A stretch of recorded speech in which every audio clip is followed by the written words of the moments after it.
Donc victoire de Monaco sur un score fleuve face au Metz 92.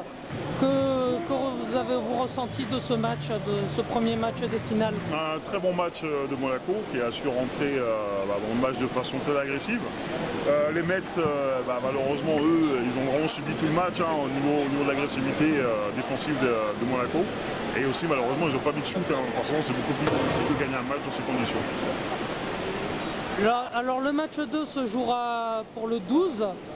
Quelles sont pour vous les clés? Est-ce que vous pensez qu'il va y avoir des réadaptations de la part de Collet sur ce match 2? Et comment il faudra s'y prendre pour battre ces Mets pour repartir sur Paris à 2-0? On va faire un partout. Du coup, oui, il va falloir faire beaucoup de vidéos par la part des Mets. Les ajustements, déjà, commencer à mettre des shoots, ce serait une très bonne chose. Et ensuite, trouver la parade par rapport à l'attaque de Monaco, essayer de trouver des solutions pour vraiment gêner le flot offensif de Monaco.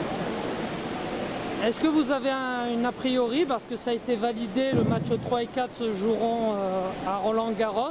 Tout à fait. Un a priori sur la capacité du stade ou le public parisien qui peut être vraiment très très chaud, surtout pour le phénomène Wembanyama qui va jouer ses derniers matchs avant d'être drafté probablement par les Spurs? Alors ce sera spécial parce que c'est pas une salle de basket, forcément c'est un terrain de tennis. Donc je sais pas si ce sera vraiment très très chaude. En tout cas ce qui est sûr c'est qu'il y aura énormément de monde et que ce sera aux joueurs de chauffer la salle.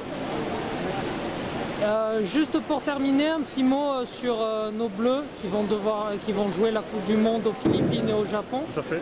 Puis les Jeux Olympiques, alors il y a eu la polémique avec la délocalisation à Lille. Qu'est-ce que vous en pensez? Alors un petit mot sur la Coupe du Monde, je pense que la France fait partie des meilleures nations au monde, donc forcément elle a toute chance de revenir avec une médaille.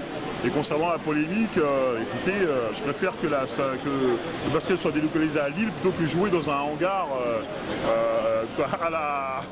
au parc des Expos à Paris. Donc personnellement moi ça ne me dérange pas du coup la délocalisation si ça permet de jouer dans une belle salle de basket.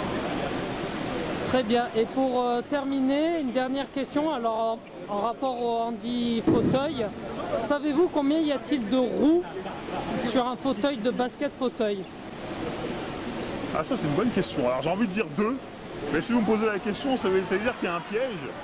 Donc il doit y avoir des petites roues sur le côté aussi, je ne sais pas. Alors on va dire 4, même si j'ai envie de dire 2 quand même. Alors il y en a 6.